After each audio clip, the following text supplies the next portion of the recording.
Hello everyone. I'm here today to talk about the Indianapolis Colts. The Colts entered 2025 after an 8-1 finish last year, which left them second in the AFC South. They were in contention for much of the year, but collapsed down the stretch, missing out on the playoffs.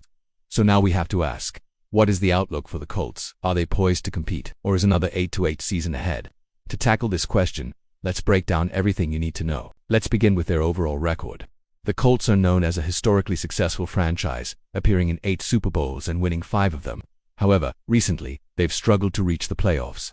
Their best season since 2013 was in 2021, when they went 9-8, although they missed the playoffs. In 2022, they regressed to 4-1, and last year they bounced back to 8-1. Their inconsistency is a concern, but some point to last year's 8-1 finish as a sign of progress, while others say it wasn't enough. So what do I think? The Colts were on to make the playoffs in 2025. I know that's going to piss off a lot of you guys, but it's the truth. They're still very flawed, and they've shown us over the last few years that they don't have what it takes to compete.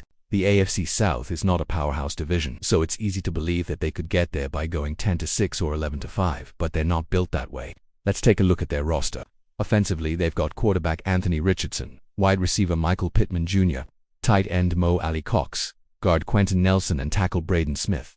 The Colts have the makings of a solid offense. The team's strength lies in their skill positions. Led by quarterback Anthony Richardson, they've got playmakers ready to exploit openings in the Titans' secondary. Richardson's mobility coupled with Pittman's route running could prove problematic for opposing defensive coordinators.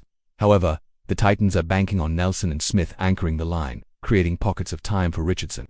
Now, defensively, things are a bit more concerning. For the Titans, they rely heavily on a revamped secondary bolstered by additions like CB1 Cameron Bynum and CB2 Julian Blackmon.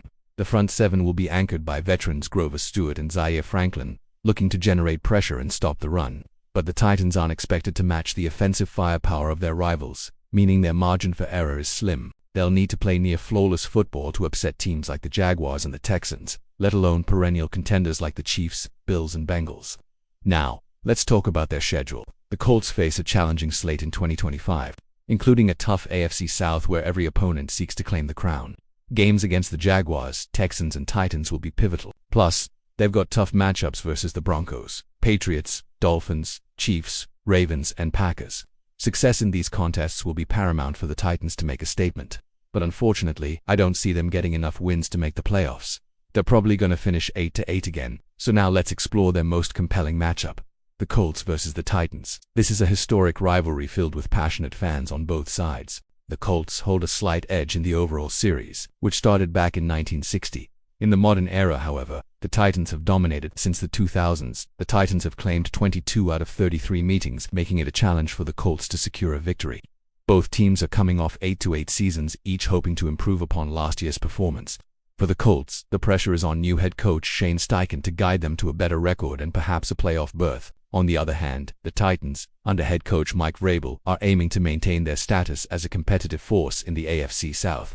It should be a tight, hard-hitting contest, but I'm giving the edge to the Titans in this one. Alright, next, let's talk about their offensive identity. What makes the Colts' offense go? There are 3 key elements to consider. First, there's quarterback Anthony Richardson. Despite his ups and downs last year, Richardson's mobility and arm talent make him a threat. With a full year as a starter under his belt, he's likely to improve in his second season. Second, the running game is a vital part of their strategy. Jonathan Taylor, when healthy, is a dynamic force, and behind a solid offensive line, the Colts aim to establish the run. Third, the receiving corps adds explosiveness. Led by Michael Pittman Jr., the Colts have weapons to stretch the field. The team's success depends on balancing these elements and staying consistent, something they struggled with last year. While their offense has potential, questions remain about Richardson's growth and the line's ability to protect him. So what do I think?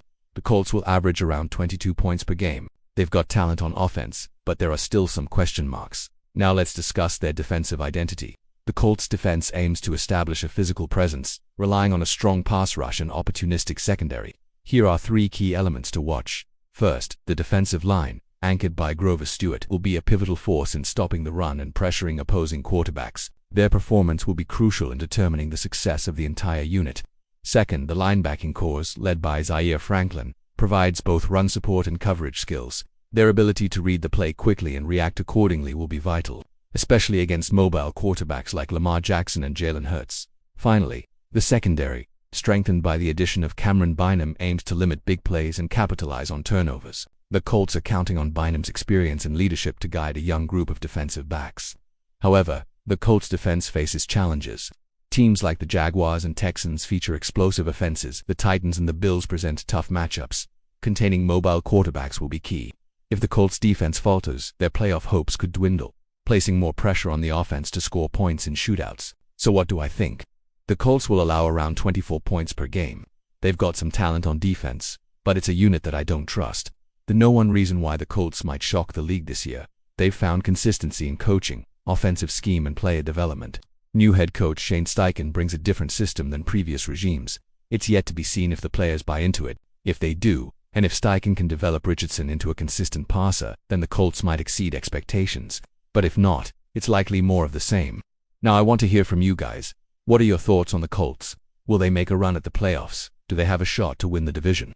Tell me in the comments below. And if you enjoyed this video, give it a thumbs up and subscribe. It's me. Thanks for watching. Go Colts!